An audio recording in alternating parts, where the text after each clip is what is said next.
Ito palang maliit na ito. Yan. Kasi nag-autolock yan lahat eh. Pag nilock mo, nag-autolock yan. Napakabobo ng may-ari.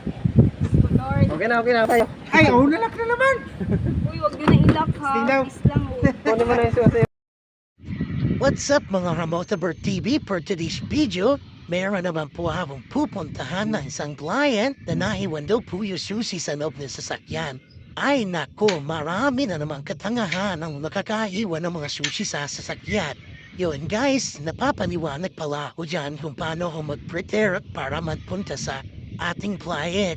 Yun, bago po pala lahat guys, susuotin ko muna yung may wagabong jacket guys para hindi tayo mangitim. Alam niyo naman guys, mainit dito sa Maynila. Talagang ganyan, tinamukshot ang jacket. Yun bago pa lang guys ang lahat. Kinuha ko muna po pala yung lighter ko dun sa manipag ko.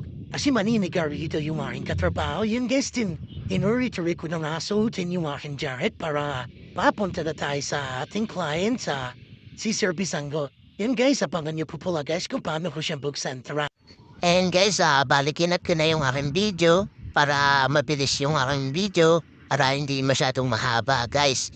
And then, nandito na pala ako sa Philippines Army guys sa may client. And then, ang ganda pala dito guys sa loob na to. And then yun, umalis na nga ako doon sa guard. Kasi papunta na ako doon sa hospital ng ng Philippines Army na to sa loob.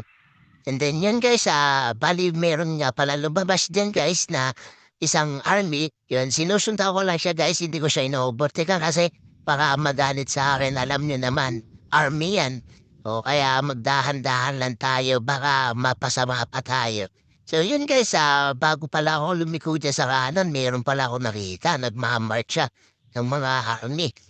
So yun guys, bali hinahanap ko na lang pala yung ating client dyan. Sa may hospital, hospital nga pala guys, ayun.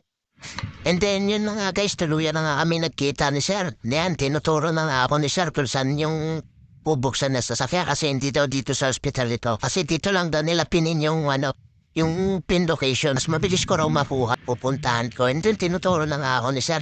So yun na, yun, tinuro ko rin. Kung saan ako na pupunta. Bali, binilis ako na rin, inuna ako nga rin si Sir para mabilis tayo matatapos. And then pagbungad ko nga dyan guys, marami pala dyan tao guys.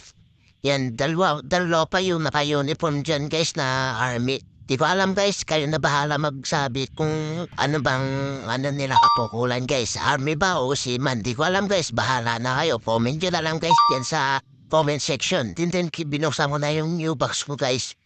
Para kunin ko yung tools ko. Yung sinasabi nga nila guys na pang-BP. Yun nga guys, pag nakikita nga nila guys yung tools kong yun, natatawa ako kapag sinasabi nilang pang-BP guys. Kaya sinasakyan ko na lang guys yung kanilang sinasabi guys. Pang sabi ko dyan guys, opo pang-BP po yan. Kasi nga po, BBB ko muna po yung sasakyan nyo kung high blood po yung sasakyan nyo o hindi po. Kapag hindi po high blood yung sasakyan nyo, so bubuksan po natin yan. Hindi kapag high blood po yan, hindi po yan natin bubuksan. Kaya yung mga client ko na nakakasalam mo ay natatawa sa akin kapag yun ang sinasabi ko. Yun nga guys, kapag katapos ka ipump yung yung pinto nila, kinuha ko yung panungkit ko guys para sungkitin ko na yung button dun guys sa pintuan niya. So yun guys, inumpisa ko na sungkitin. Tinitingnan ko pa nga guys, di ko pa nga guys yung makita yung yung susungkitin ko kasi sobrang dilim ng bintana ni ma'am. Naka-tented pa. Kalauna na inabuksan ko rin naman yung sasakyan kahit madilim at tsambahan lang So yun, bago nung nabuksan ko nga guys, nagkwentuhan na nga sila dyan. Okay na tayo. Ay, nalak na naman. Uy, wag nyo na i-lock ha. Tingnan. Peace lang. Kunin mo na yung susi mo. Magkano ganyan kuya? Magkano kuya? 1-2 po.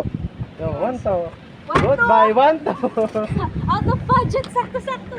Kung ginas mo yun, ay 25 na yan eh. marami ka panggas. Di ba, bakit maghapon yan? Di ba mamatay yan? Oh, thank you. Kuya, pahingi ng kontak mo.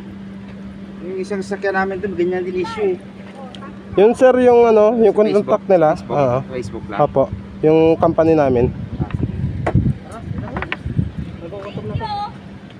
Thank you, may bayad yun. Kami, 1-2 din. Kasi Wala. Okay guys, hanggang dito na lang ang aking video. Maraming salamat po sa panonood ninyo. At huwag niyo po kakalimutan mag-follow, like, and share.